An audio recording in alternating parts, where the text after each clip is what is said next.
শবে বরাত ও এই রাত উপলক্ষে কোনো আমল হাদিস দ্বারা প্রমাণিত কিনা? উত্তর: শবে বরাতের অস্তিত্ব হাদিস দ্বারা প্রমাণিত। হাদিসে এসেছে, আবু মুসা আল আশরাফি রাদিয়াল্লাহু তাআলা থেকে বর্ণিত, রাসূলুল্লাহ সাল্লাল্লাহু আলাইহি ওয়াসাল্লাম বলেন, আল্লাহ মধ্য শাবানের রাতে, তার মানে মধ্য শাবান বলতে 15 তারিখ, তো মধ্য শাবান 15 তারিখ,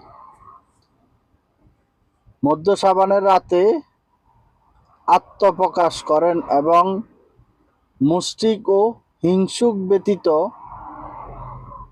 তার সৃষ্টির সকলকে ক্ষমা করেন। এর ভিতরে শিরক বেদাতের কথা মনে রাখবেন না। মা বাপের সাথে নাফরমানি করছেন, পরের হক আদায় করছেন, পরের হক নষ্ট করছেন, মানুষে অভিশাপ দিছে, আপনি অভিশাপ্ত, তাহলে কি আল্লাহ আপনাকে ক্ষমা করবে?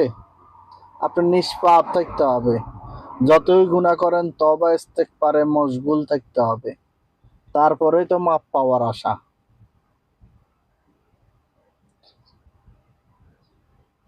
ইবনে মাজাহ 1390, আবু দাউদ 1446।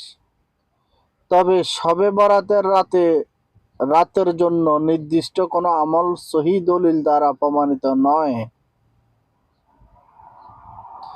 এই ব্যাপারে যতগুলি দলিল রয়েছে তার একটিও সহিহ নয়। কাজেই এই রাত উপলক্ষে কোনো ইবাদত করা হলে সেটা বিদআত হিসাবে গণ্য হবে।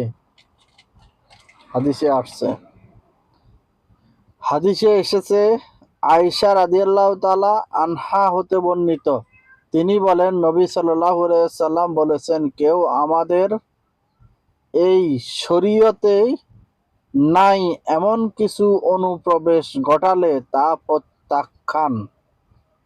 এই কথাটা আম্মাজান আয়েশা রাদিয়াল্লাহু তাআলা আনহার এই কথাটা বর্ণিত হয়েছে সহিহ বুখারী 2697 দলিল নম্বর।